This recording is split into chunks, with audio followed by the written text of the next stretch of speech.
Let me start with this statement. As we all now know, based upon the verdict that was rendered in this court in November, Ahmaud Arbery was murdered. It's a tragedy.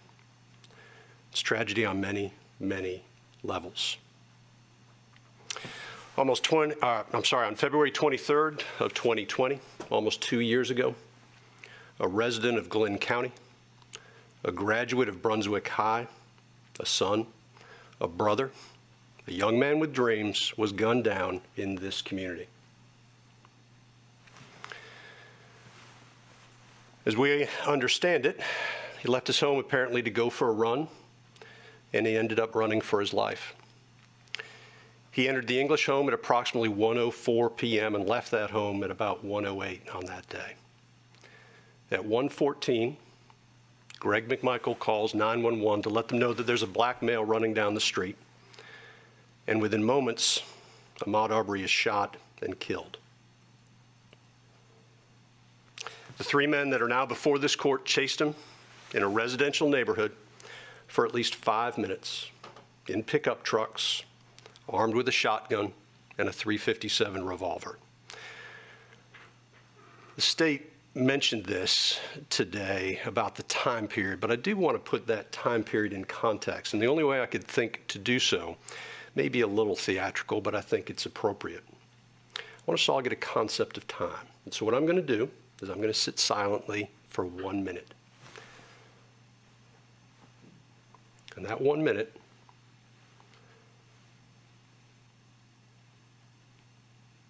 represents a fraction of the time that Ahmaud Arbery was running in Satilla Shores.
That's approximately a minute.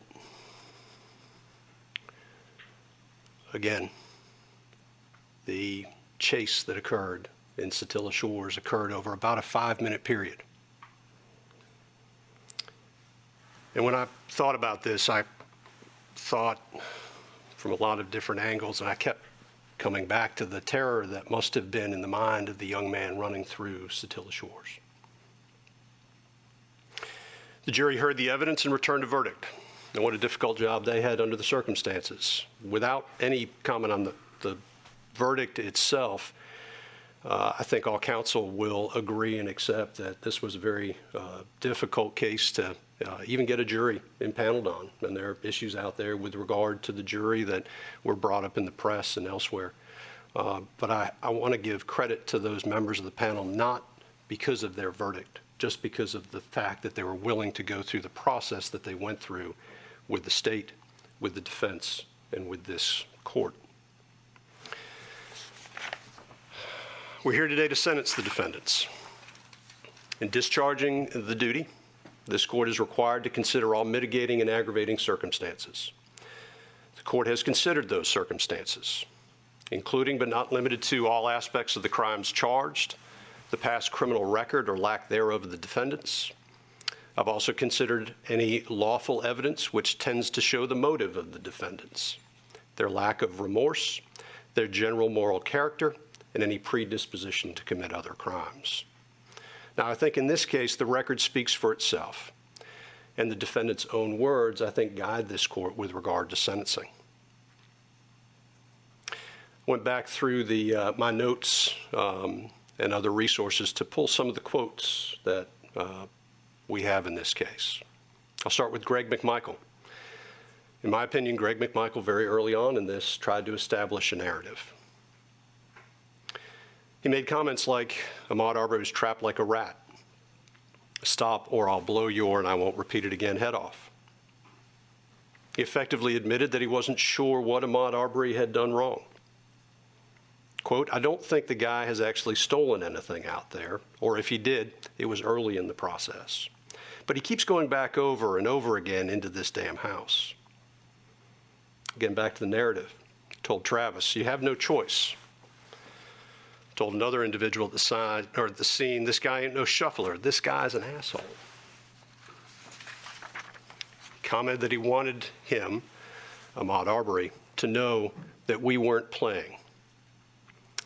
If I could have gotten a shot at the guy, I would have shot him.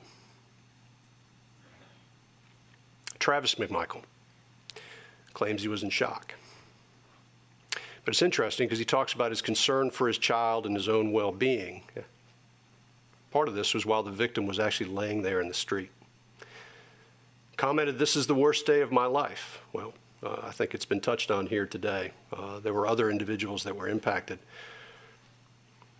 I look at the video of this incident. When I say the video, I think everybody knows what we're talking about, but there was one part of it that struck me as absolutely chilling. And that is, I believe it's in the enhanced video provided by the GBI. There's a frame where I believe Ahmaud Arbery, it looks to be, if he's 20 yards out, that may be close, 30 yards out. And it's the frame of Travis McMichael lifting the shotgun to fire at Ahmaud Arbery. And you watch that with context. And when I say context, after hearing the evidence in this case, again, thinking about a young man that had been running at that point for almost 5 minutes, and it is a truly disturbing scene.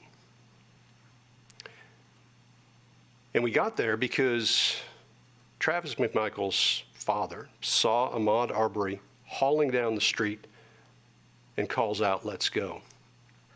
At that point, Travis McMichael, despite whatever may have been going on in his life at that time, with regard to family or otherwise, just goes, grabs a shotgun and goes because he assumes that it is the right thing to do. Ahmaud Arbery was then hunted down and shot. And he was killed because individuals here in this courtroom took the law into their own hands. Mr. Bryan, he joined in after calling out to the McMichaels. Y'all got him? Claimed he didn't know what was going on, but obviously wanted to know if this individual who was running through the neighborhood, who he didn't know, had been caught in some way. Said, quote, I figured he'd done something wrong, but I didn't know for sure. All right, that wasn't actually the quote. Those quotes are two separate quotes. Didn't know for sure. I thought he would get away. And this is the part that is disturbing to me with Roddy Bryan. If the guy would have stopped, this would have never happened. All of these quotes give context, I think, to the video that we saw during the case. And Miss Wanda Cooper-Jones this morning made a statement that I think, when you look at these statements and you see the videos, is very true. And that is, she said, when they could not scare or intimidate him, they killed him.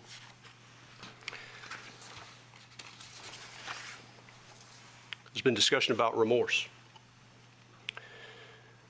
And I agree with counsel that it is dangerous for defendants who have multiple prosecutions against them to make statements of remorse. But remorse isn't something that is simply a statement of regret. Remorse, I think, can be determined by looking at somebody's reaction to difficult circumstances and the reality of the situation that they're in. Again, it doesn't require an apology, and quite honestly, sometimes apologies are made simply to get past problems. Remorse is something that's felt and demonstrated.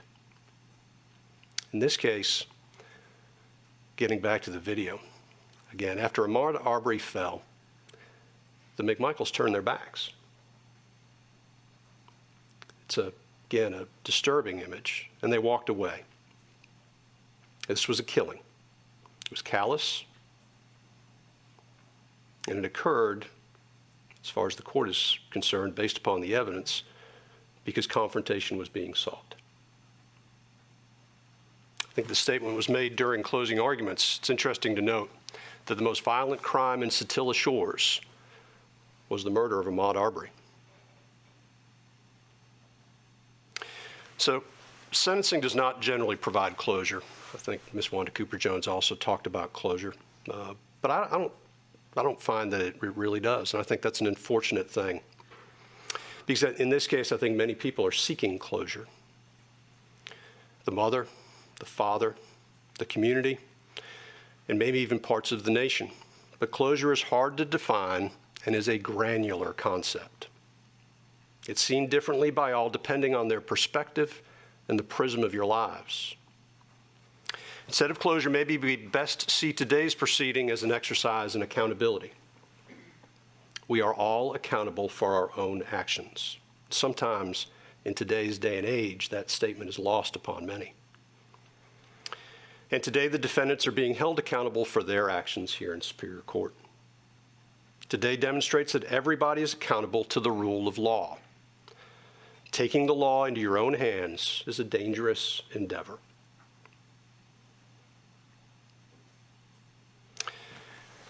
I'm not sure how this comes across.